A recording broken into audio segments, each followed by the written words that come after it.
नमस्कार, आपण पाहत आहात आपल्या हक्काचे न्यूज चॅनल, ज्याचे नाव आहे ठळक घडामोड। बातमी लावण्याच्या कारणावरून तडीपार गुंडाकडून पत्रकारास फोनवरून जीवे मारण्याची धमकी।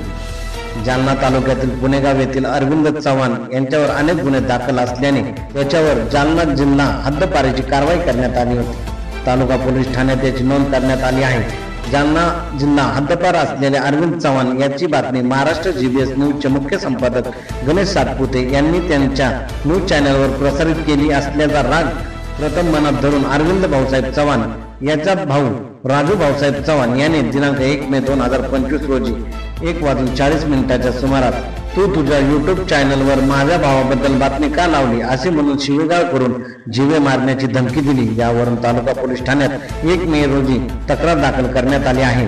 या तक्रार दाखल केल्याचा राग व बातमीचा राग मनात धरून अरविंद भाऊसाहेब चव्हाण जालना जिल्हा हद्दपार याने दिनांक 17 मे रोजी 3:24 सुमारास फोन कॉल करून तू माझी व माझ्या भावाच्या विरोधात बातमी का लावली, परत यांच्या विरोधात तू आमची बातमी तुझ्या न्यूजवर लावली तर तुला मी जीवे ठार मारून टाकीन अशा धमक्या दिल्या। म्हणून या हद्दपार अरविंद चव्हाण याच्यावर कठोर कारवाई करण्याप्रकरणी घनसांगवी पोलीस ठाणे येथे तक्रार दाखल करण्यात आली आहे।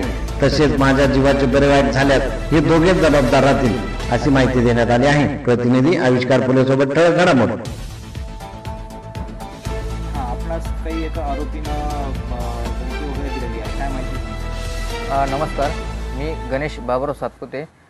माझं महाराष्ट्र जीबीएस न्यूज चॅनल आहे आणि मी त्या चॅनलचं संपादक आहे। तर विषय असा आहे की तालुका पोलीस स्टेशन हद्दीमध्ये अनेक गुन्ह्यामध्ये असणारा अरविंद भाऊसाहेब चव्हाण याला माननीय SDM कार्यालय यांनी 1 वर्षाकरता हद्दपार केले होते आणि मला तालुका पोलीस स्टेशनमधून प्रेस नोट भेटली। त्या प्रेस नोटच्या आधारे मी बातमी लावली होती जी त्या बातमीचा राग मनात धरून आरोपीच्या लहान्या भावाने मला शिवीगाळ करून जीवे मारण्याची धमकी दिली। त्याच्यानंतर एवढ्यावर थांबला नाही तर त्याच्यानंतर जो मुख्य आरोपी आहे अरविंद भाऊसाहेब चव्हाण तडीपार झालेला व्यक्ती, ह्या व्यक्तीनं सुद्धा मला काल समजा 3:38 धमकी दिली आणि तुला जीवे मारून टाकी, तुलाच पत्रकार झाला का। आणि त्याच्यानंतर ते एवढं थांबलं नाही तर माझ्या पत्नीला सुद्धा तिने असल्या भाषेमध्ये वापरले की बाबा असं करीन तसं करीन। तर नंतर मग तेवढं झाल्याबरोबर थांबलं नाही आणि त्याच्यानंतर मी पोलीस लोकाला मी काही समजत नाही, पोलीस कर्मचारी काय करते बघू ती आणि ते तुला SP पुणे तुला तिथं पण सांगतो काय झापका आहे असं सुद्धा तिने बोललं होतं। तर त्या अनुषंगाने मी तालुका पोलीस ठाण्यामध्ये आलो तर ती घटना होती दयांत्रवाली इथली, पण ते मला लक्षात नाही आलं। त्याच्यामुळं मी रात्री घनसांगवी पोलीस स्टेशनमध्ये जाऊन जो मुख्य आरोपी अरविंद भाऊसाहेब चव्हाण याच्या विरुद्ध गुन्हा दाखल केलेला आहे।